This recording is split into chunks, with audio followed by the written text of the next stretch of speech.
Welcome to Utah Stories. Today we have a very special episode of the program. We're discussing the housing first model of basically giving people free apartments, free rent, if they can show they are disabled enough to qualify, and the complete and utter failure of that whole program under the Road Homes leadership. And I invited today on the program the executive director of the Road Home to come on, because this is not a personal attack against her, but it is a complete and utter failure when you look at the Magnolia apartments.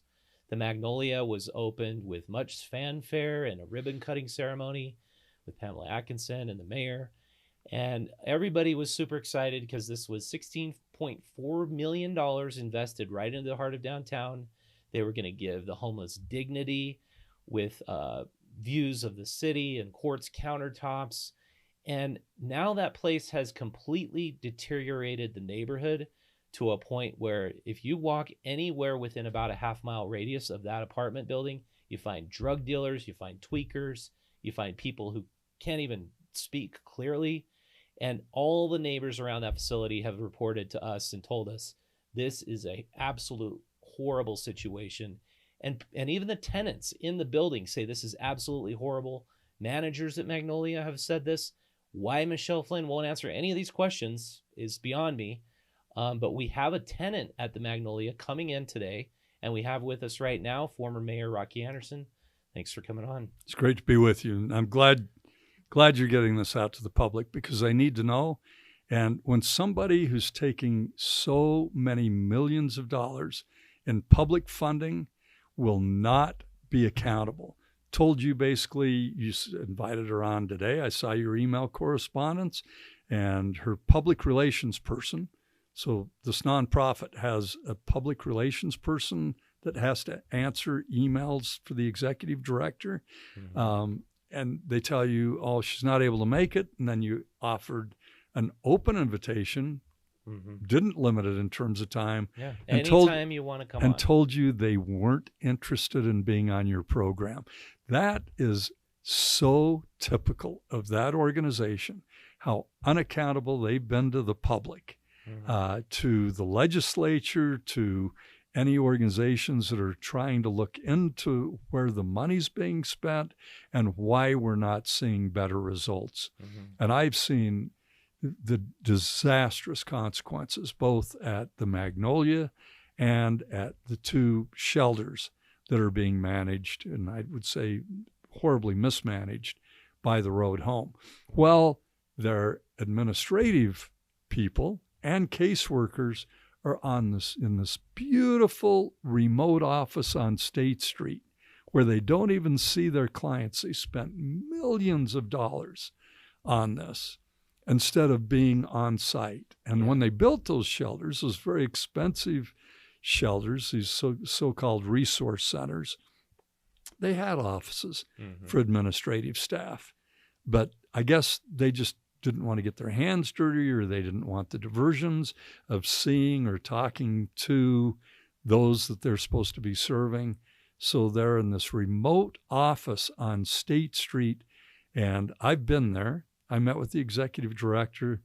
It was amazing. She's got as fancy an office as a lot of lawyers' offices as I've seen. And she earns over $150,000 a year. I thought it was $200,000. $200,000 a year. It's like she pulls in to work. According to Bob Danielson, they were given $5 million from Amazon. That went into those offices, and they have water features all over the place. She's got this incredible office. She drives a Mercedes to work, according to Bob Danielson. So, but the point is, there is a homeless industrial complex in the same way there's a military industrial complex, in where if you maintain the problem, you can justify a greater and greater allocation of money. You can justify a greater and greater salary because you need so many people under you. And the only person who was courageous enough to talk to me about this was Lori Hopkins.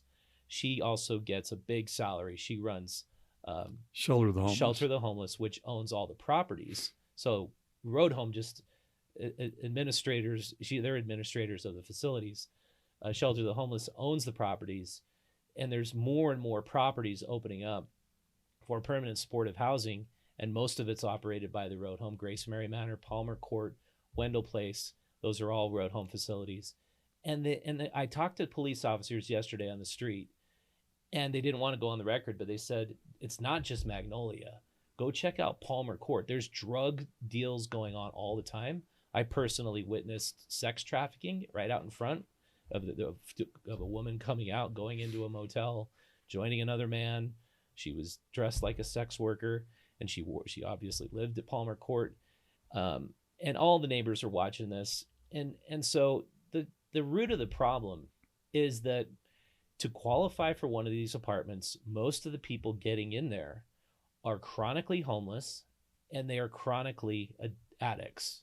And there is no accountability for maintaining that apartment when you're using drugs all day. They'll let all their tenants use drugs all day. And I want to play a clip for you now. Is that clip all queued up, Allegra? This is a woman whose sister lives in the apartments. It's actually kind of hard to get people who live at the apartments to talk to us, so which is why I'm so glad that one of the tenants is coming in today. But she's witnessed what's happened there.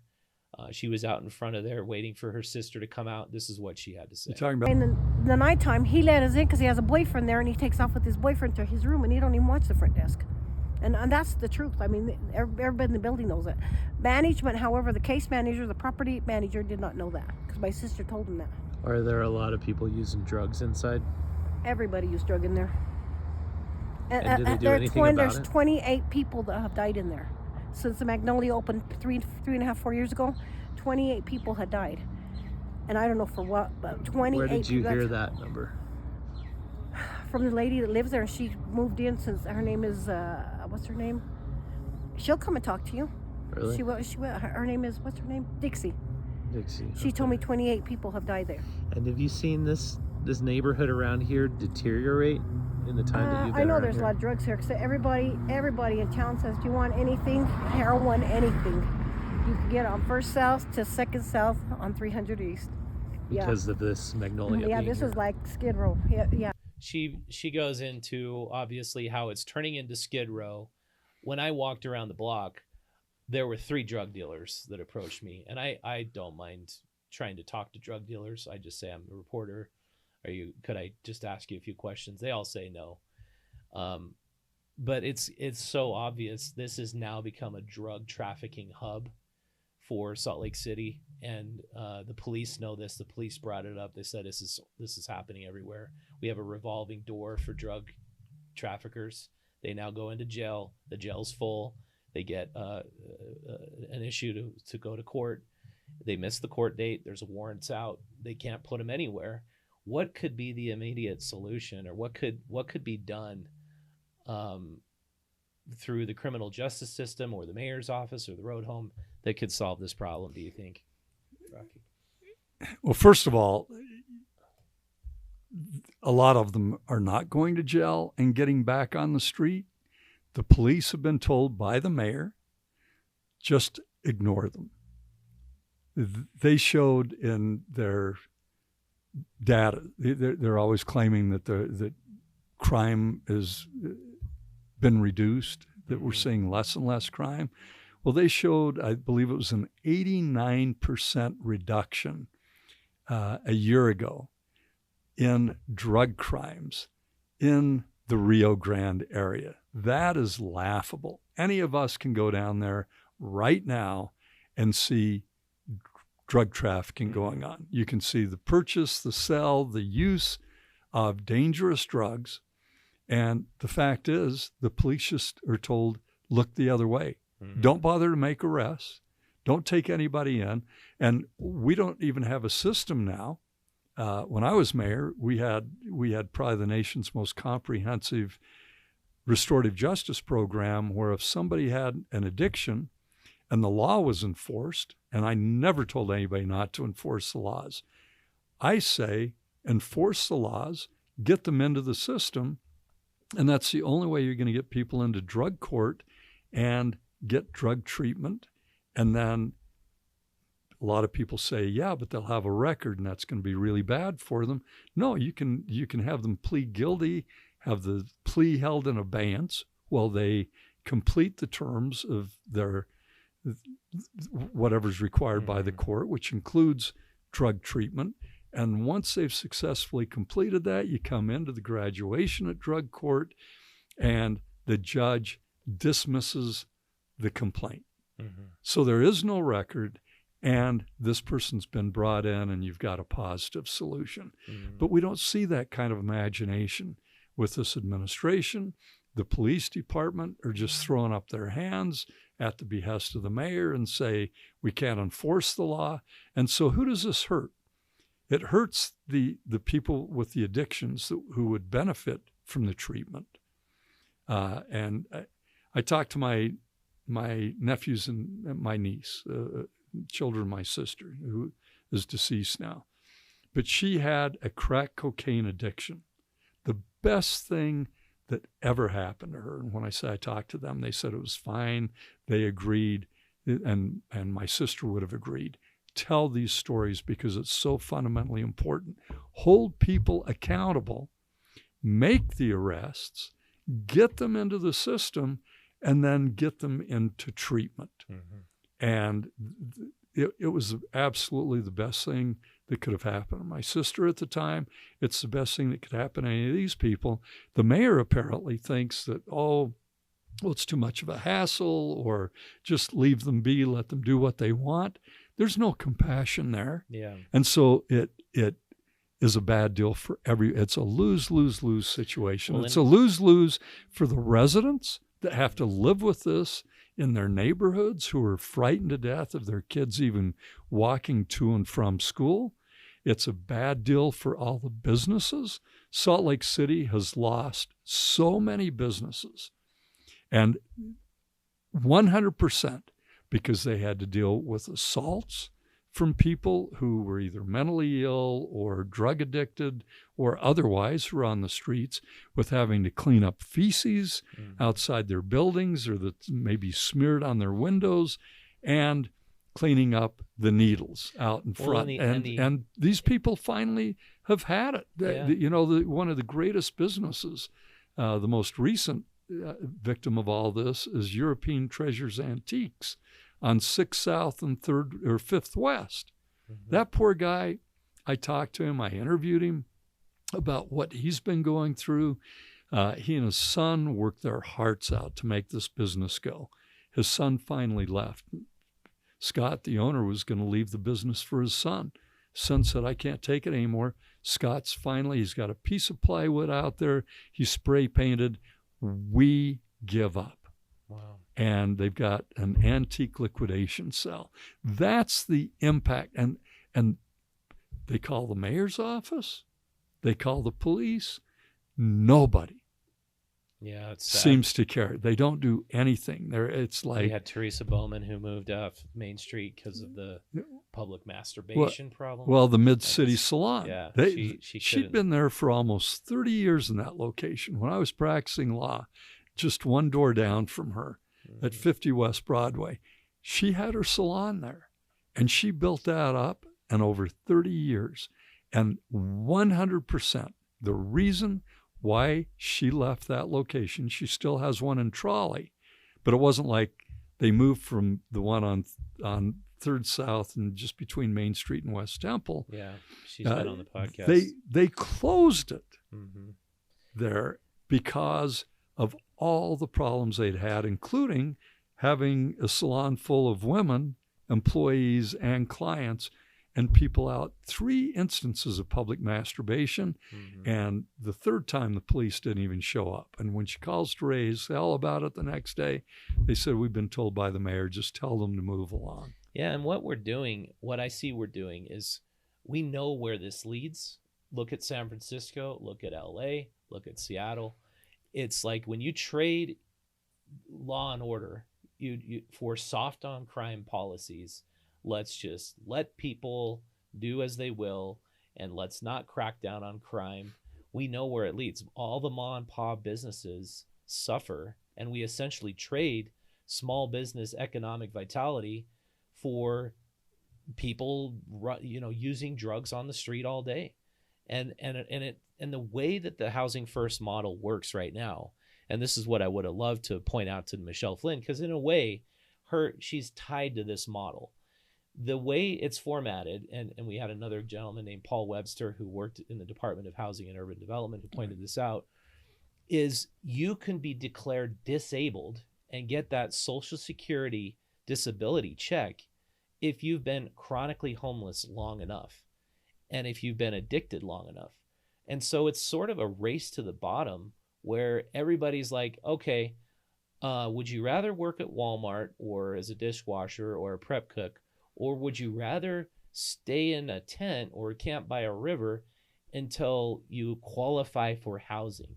And I hear that phrase all the time when I interview the homeless. It's like, oh, I'm waiting on my housing. And so the problem is everybody's like, yeah, I want a free apartment. You sign me up. What do I need to do? Oh, you can't work. And if you're disabled, which means you're chronically homeless long enough, you go to the top of the line for free housing. And to me, that's the heart of the cultural decay we see in our urban centers all over the United States.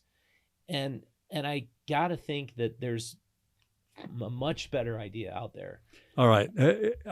I disagree that seems kind of one-dimensional, frankly, because there are so many reasons that people are on the streets right now. Yeah, I'm just saying that's a major reason. And the major reason is lack of affordable housing and lack of jobs that pay enough for people to pay for housing. But there's a lot of untreated mental illness. Yeah. The county has done a horrible job. And I think the mayor and the council and the county, they've done nothing to get back to where we were when David Dangerfield was at Valley Mental Health. Yeah. We had 1,200 residential units back then, and they were sold off. How do you do that? So what you're saying is, okay, let's let all of us deal with it with people on the streets. No, you know what I know. Back to your mental illness. I think that back to your one-dimensional.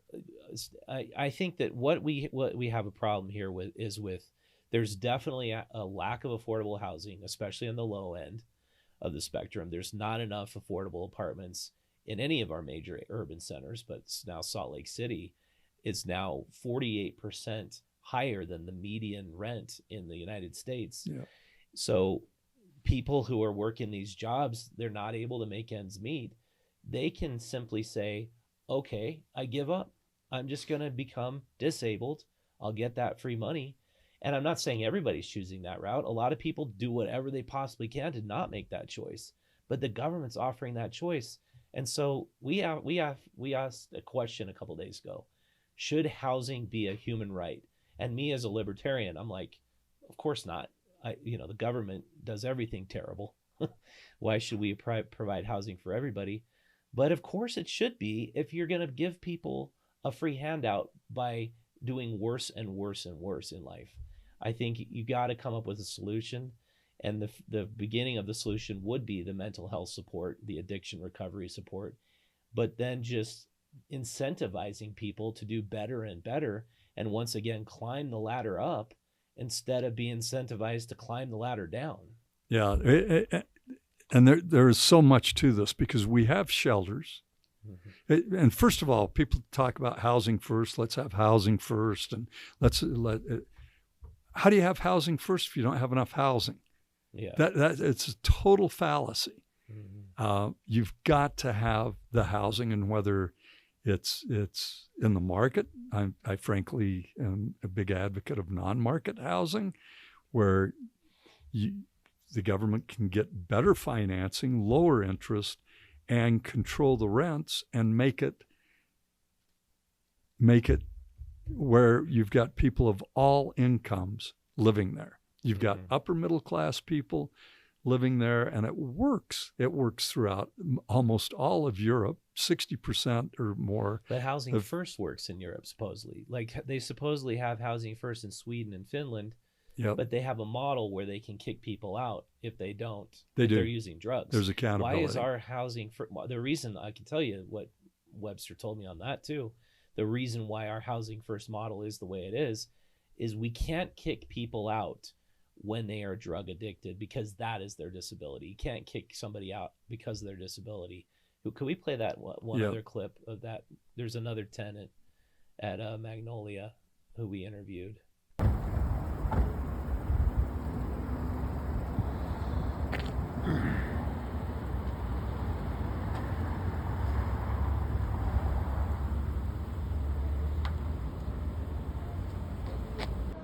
Literally went up the wall and broke all the door windows and the small picture window. And they didn't do that until months down the road. Do you know why they don't kick people out? Because it's a long process. So they kicked out your girlfriend for being loud, but they don't kick you out if you tear down the walls and throw them out your window? We were tenants though, so. When I first went to the Magnolia, I pulled in the back part that's owned by Salt Lake City. I look over, there's a guy taking a dump right behind where the Magnolia is. Another visit, there was a woman totally tweaked out, just pacing as fast as you can imagine, rambling on, talking to herself, back and forth, completely drugged out. Mm-hmm. I talked to a tenant there. I've spoken to him several times. He said they let people come. So you want to get some sleep. You're a tenant there. Maybe you're going to get up and go to a job. Most of them don't have jobs, but the whole notion here among these operators is people are supposed to be making their lives better, and there's supposed to be ways for them to do that. But when you live in a place where management doesn't apply any of the rules, I asked Michelle, the executive director, when I met with her once, I said, so you've got a security camera at the top of these stairs. I've snuck in to the Magnolia. One of the tenants said, this is where everybody comes in to party, for prostitution, and for drug dealing. And I look up, there's a surveillance camera. I asked her about that. I said, so you see people come in. You know they're breaking the rules. And I talked to a woman that was at the front counter, one of the employees. I said, so when you see that, can you tell them not to be breaking the rules? She said, no, there's hardly ever any security there. There's no way I can stop them. And even if I tried, even if I said that, they would laugh at me because they know that the management is never going to do anything. It doesn't carry any consequences to violate the rules. So you've got people in there late night partying. Again, 2 of the units completely destroyed by the tenants. When I met with Michelle, I asked her, there was a huge plate glass window broken all the way down. And every time the wind blew, you could see this window ready to just blow out on the street. And they hadn't fixed it at that point. And I asked her about that. Oh yeah, we're going to get to that. But the place was brand new construction. You don't get any more expensive than that. It costs more than twice per unit what the switch point facilities cost, where they've got rules. You smoke meth, you shoot up heroin, and you're in those facilities, you're out of there. You've broken the rules. The rules are so clearly laid out for people. Well, not at the Magnolia. It's just you do whatever you want, and they can't evict them. They ought to be evicting them. They're violating. Well, do you know? So I wish I had her on the show because I just asked her. Do you know, is that true that if somebody's disability is drug addiction, that they cannot be kicked out without jeopardizing federal funds for that project? We can't kick them out because of their addiction, but you can kick them out for engaging in illegal activity. Substances. But okay, so let's talk about, again, at the Magnolia. That's a perfect example. I encourage anybody to go there. It's on 3rd East in the middle of the block on the east side between 1st and 2nd South. Beautiful apartment. It's just north of the old public safety building, which the current administration in 4 years has done nothing with, and the administration before her, Jackie Biskupski, did nothing with it. Building. Yeah, an amazing building. Opportunity how many for so many uses. Little apartments could you put in there? Beds. or even nice housing. It's the international style of architecture that somebody could come in, and they actually had Cowboy Partners were going to develop that, and the former mayor killed the deal. So it's just been languishing there, and Mayor Mendenhall and her crew, for all that they get paid, all this money in city government, and all their security that they have go around with them, especially the mayor, paid by us, and they can't pull it together to put that to good use. But anyway, you go over the Magnolia. So you've got tenants that many of them are complaining about prostitution, late night parties, drug dealing going on there. The guy that I met with, he said just that morning, a guy pulled in the driveway, yelled up to the second story, "Hey man, just drop the bag, just drop the bag." Guy said, "Meet me in the lobby." And this guy followed the guy in. They met in the lobby, and that's where the drug deal went down. Wow. So so who else is negatively impacted? All the neighbors. There's a club condominium across the street. I've met with the tenants there. It's heartbreaking. There's a guy there. He said, "Yeah, I was going to meet somebody up at Oasis, 2 blocks straight through to the east. I started heading out to walk up there and realized I can't walk out our front door onto 3rd East and know that I'm going to be safe." So he said he turned around, went back, got in his car, and drove up to Oasis. Well, that whole street of 3rd East is so nice. I mean, the apartments along there are all these beautiful apartment buildings. And I got to thinking about it last night. And, somebody brought this up to me that I was more, I didn't think of. If I was Dr. Evil and I was in government, say I just had all the power in the world, and I knew if I put in a homeless center, and it's going to deteriorate the neighborhood all the way around it because I'm letting everybody break all the rules and use drugs all day. Why not put it in a place where there's all these nice apartments, where you could plummet rents, where you could get landowners to sell cheap, and then go in and swoop in and buy up all these apartments at a cheap rate, and then move the homeless resource center, and then problem solved. You got some cheap rent. Kind of like Walmart kill zones. Yeah. Okay, but supposedly that's happening in California. Okay, they're deliberately doing this. I don't think there's evidence for that here, and there are some other rundown apartments on that block. Yeah, some of them there kind are of rundown. They're all kind of classic. These aren't the only apartments. drug addicts on that block, but I'll tell you, it was classic. There was a guy on the west side that wanted to know more about homelessness. This was during my mayoral campaign.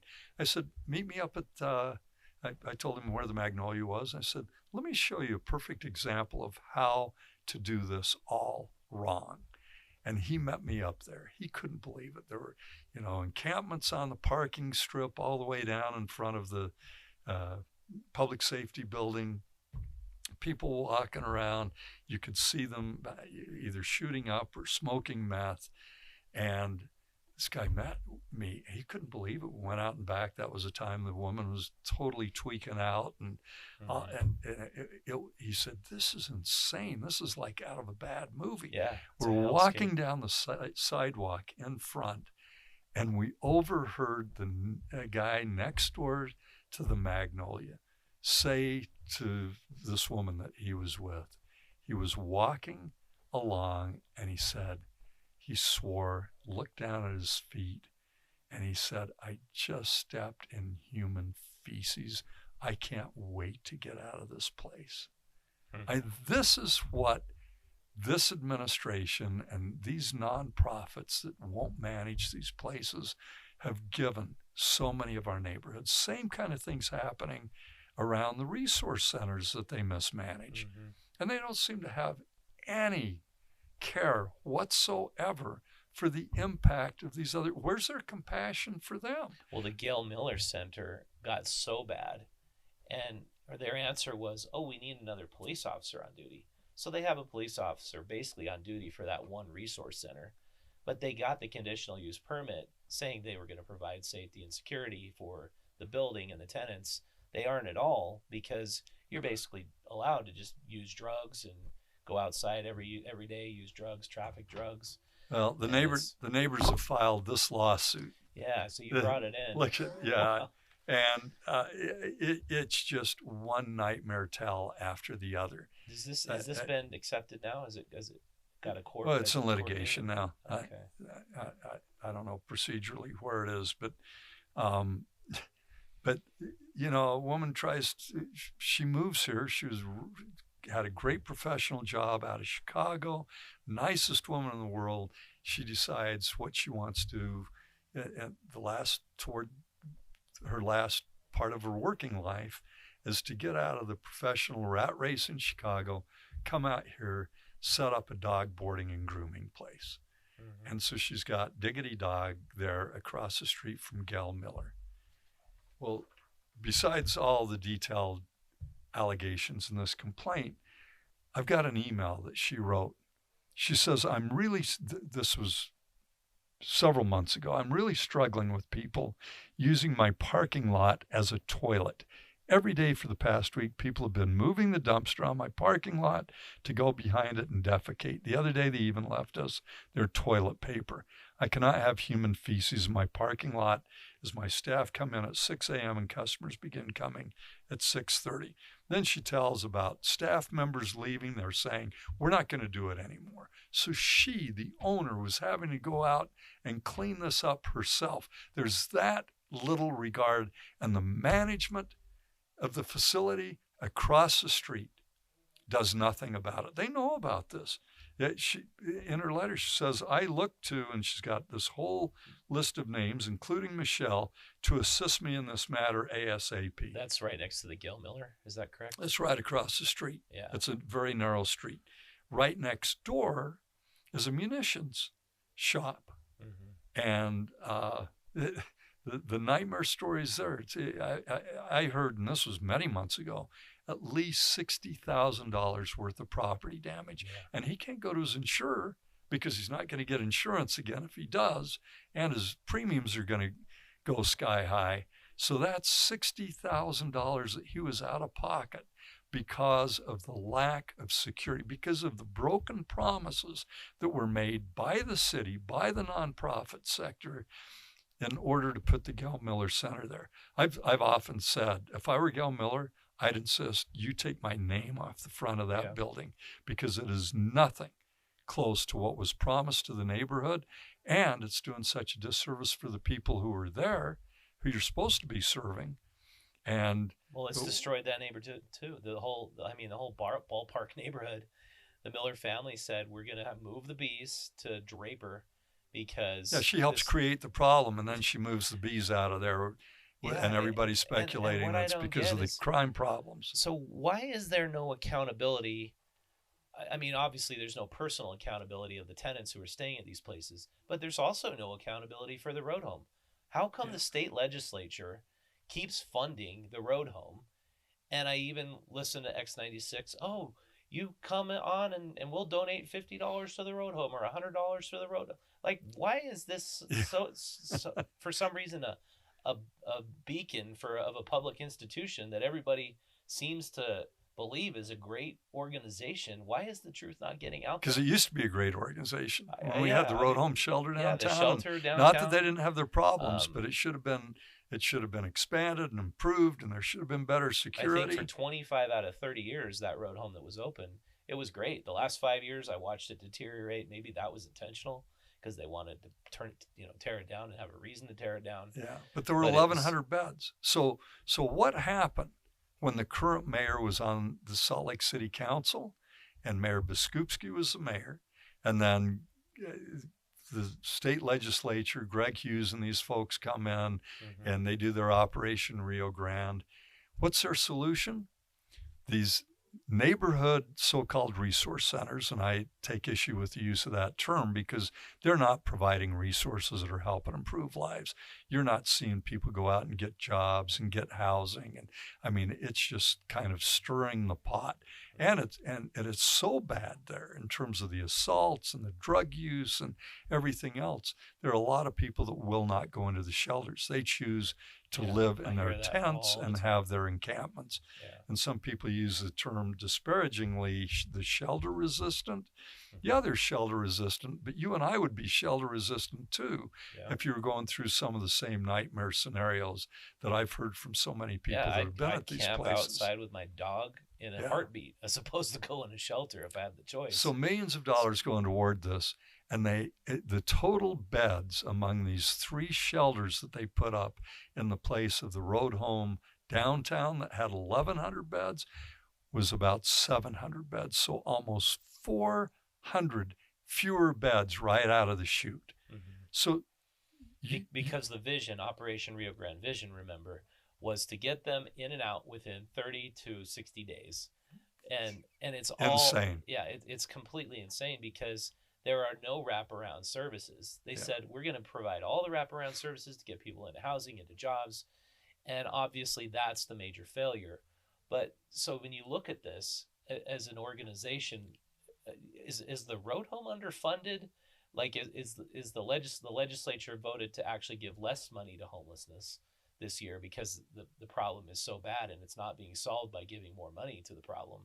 What do you think is the solution? What could they impose? I mean, I could guess what you would say, but what do you think? Well, let me tell you, just go to the winter overflow shelter. I think there's how many people are there? I can't remember.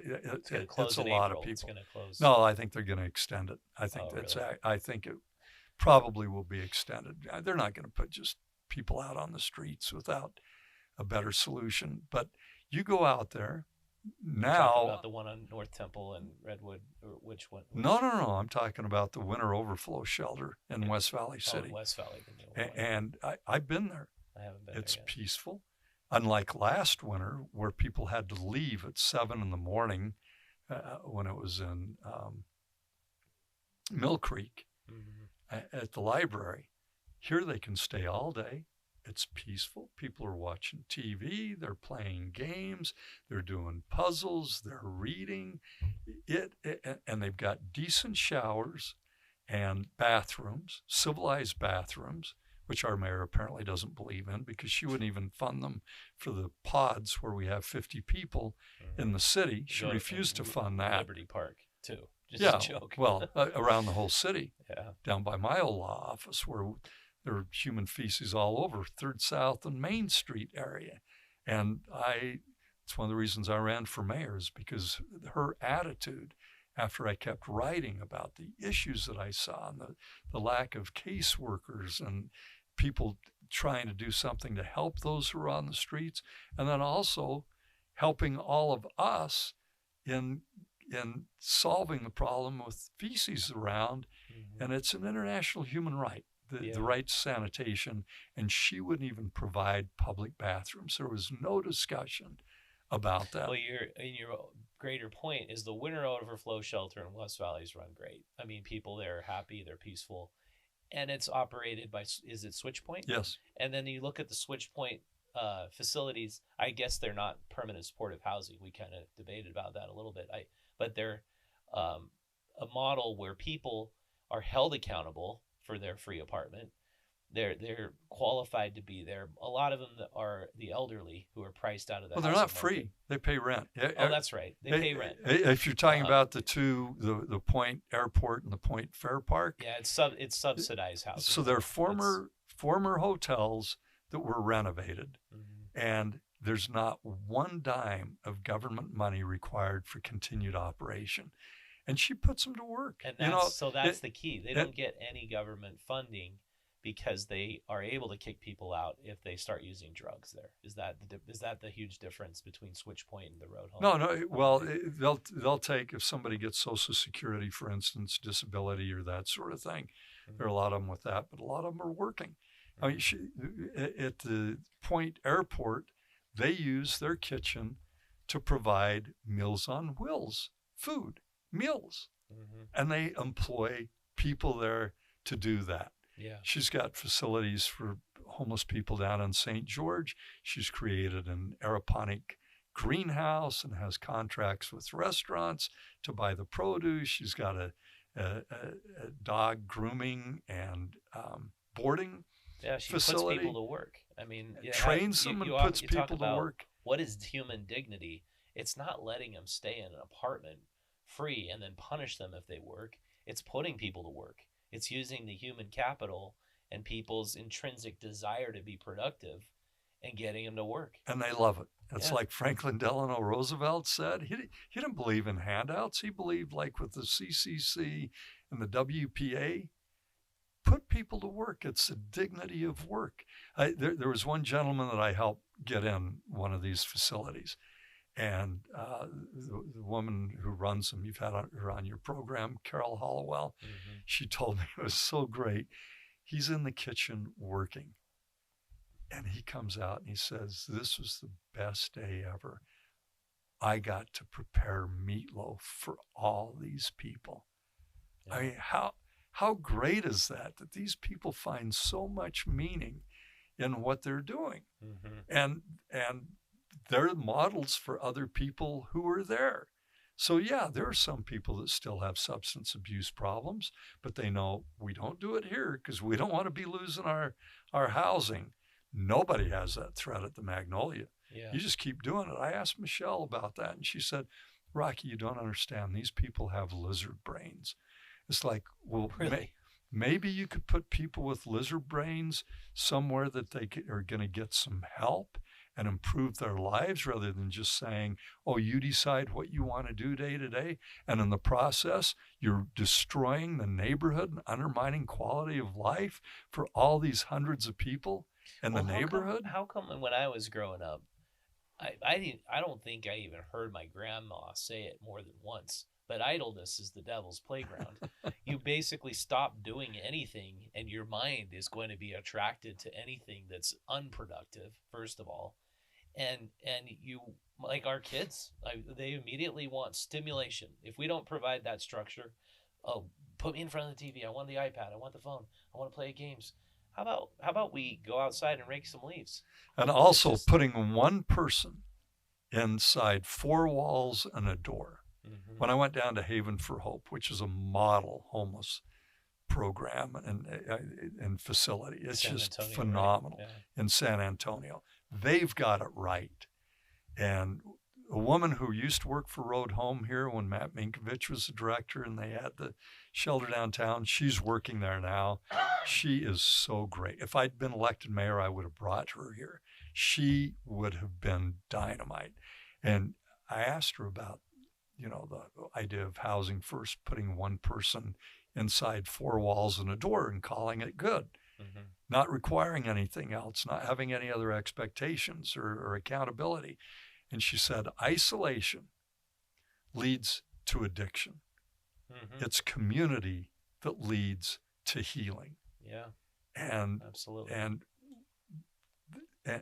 the model just outside of Austin, I also visited that place, which is a model for the Other Side Village here in Salt Lake with the small homes and they call it Community First ! Village.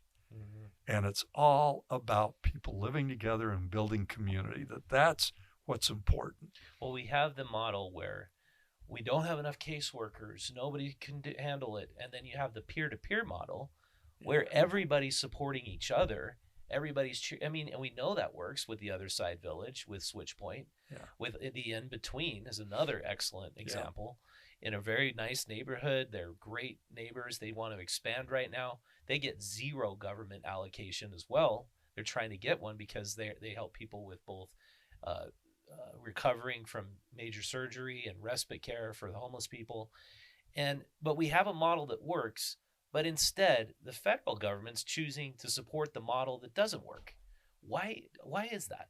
I mean, the model that doesn't work requires hundreds of caseworkers, requires we call everybody disabled, requires you can't work too much, otherwise you're not disabled and you're going to lose your housing. Why can't we switch models?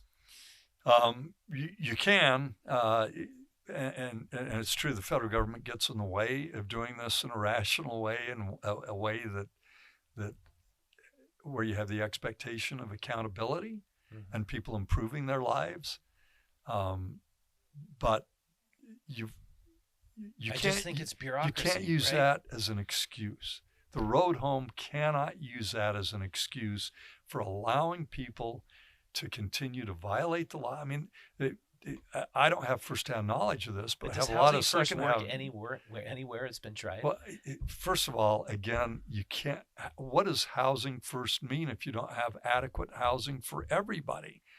But then what does it also mean if you don't have personal accountability? It's like you need both things. You can't let people just while away their time all day sitting in an apartment using drugs. Yeah, I would say make it community first and provide shelter. But it doesn't have to be. Does the San Antonio or the Austin use the housing first model, or they don't get federal funding at all? No, they wouldn't call what they do housing first, but they do have interim housing, and they have great constructive programs.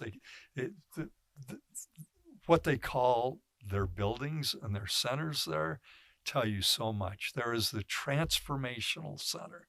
Everything is about positive change and raising those expectations and helping people build better lives.